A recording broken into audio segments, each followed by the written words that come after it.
we need.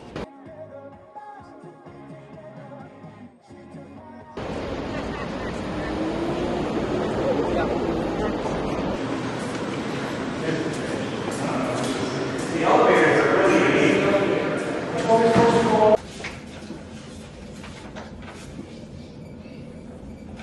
Just wanted to give to you, this is signed by over 67 organizations in New York and individuals across the state of New York, and we're of course hoping that the DEC will take up the mantle of the Green Amendment and defend the environmental rights of not just everybody that came out today, but people across the state. And so I just wanted to give you that. So that is the petition by everybody. And we also have a gift from, so you're gonna pull it all the way down, boys.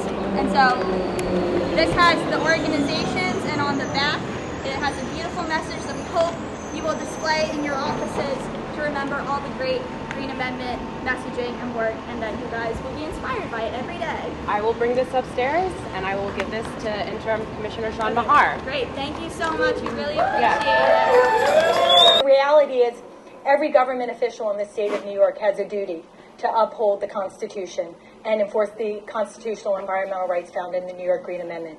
And in the first instance, right, the highest office, the Governor Kathy Hochul, she should be setting the tone that the Green Amendment is a highest priority for the state. And she should be telling the Attorney General, Letitia James, to lift up the Green Amendment and view it as an opportunity to do better when it comes to environmental protection, not seek to dismiss it or denigrate it or weaken it, which is really what's happening in the court. And on the flip side, it really is up to the Attorney General to make clear to the governor that the Green Amendment and this constitutional duty to protect the environmental rights of the people is not, in fact, discretionary. It's not a choice of of government. It is a duty of all government officials, including the governor.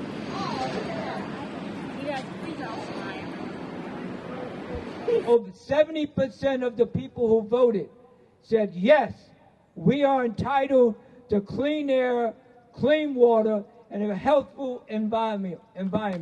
That's what it's about. And you know one thing? Are you like me? Are you ready to stand up and challenge them in court? That DEC or the Attorney General's office or the governor that's going to tell us that we're not entitled to it, that they have to make the decision whether we are or we're not? Hell no, we won't go. Giants are screaming.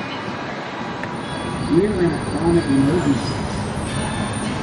We don't have any options.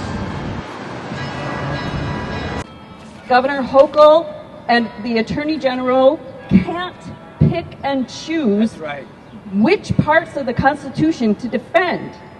It's time for them to face the obligation to the environment and to New Yorkers that is written in the law.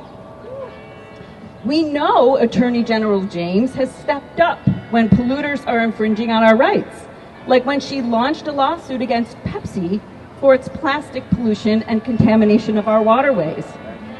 And that's exactly the kind of action we, as private citizens, are trying to take in our community by rightfully launching a lawsuit against Seneca Meadows, an ironic name for New York State's largest landfill. For decades, this dump has poisoned our community, and the Department of Environmental Conservation has failed to protect us as it harms our air, our health, pollutes waterways throughout the state, and undermines our climate law. When I grew up, there was clean water. You could drink the same water you swam in. You could eat the fish. You could eat everything that was in there and not around it. Now it's not that way. So we need to clean this up as best we can. I came here in 2014 to be good neighbors to all the people that are in the neighborhood. And I've been spreading that word around Lake Cayuga Lake since the last 10 years. Still doing it, wanting people to know. And when Ivani asked me to be a part of this, I would say definitely, because that's what we've been doing. And it's good to see that there are other people informed and want to do something about clean water and clean air and environmental to live in. Because that's what we've been fighting for a long time now. And we need to keep on going.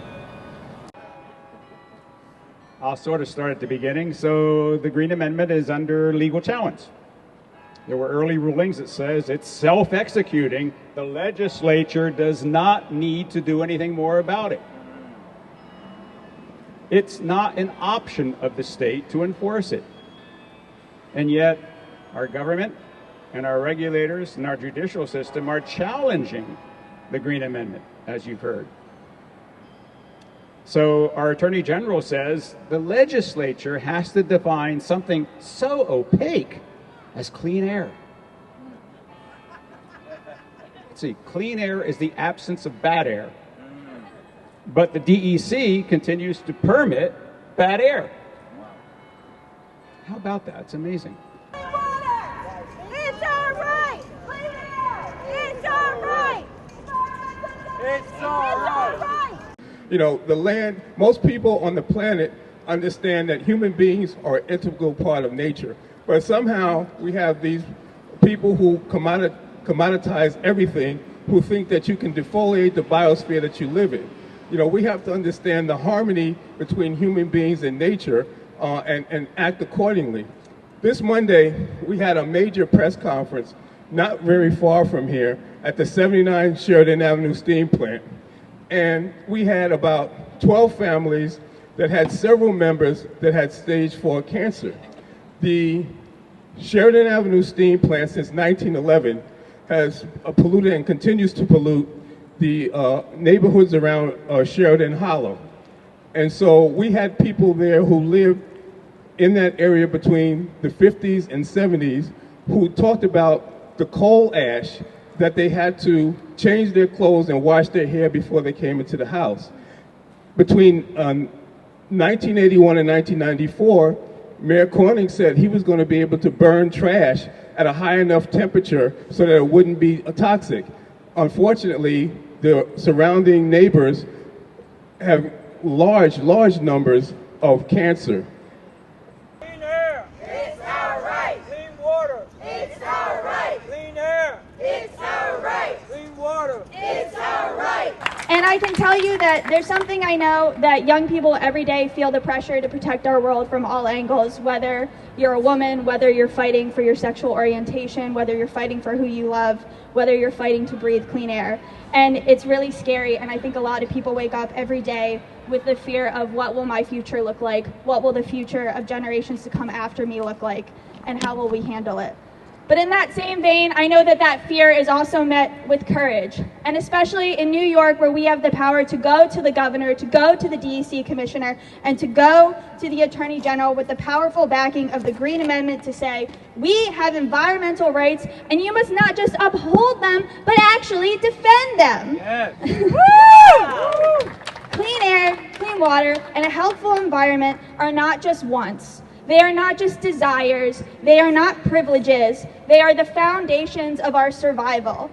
They do not belong or are more deserved by any one person or any group or any kind of person. They belong to us all, and they are the right of us all.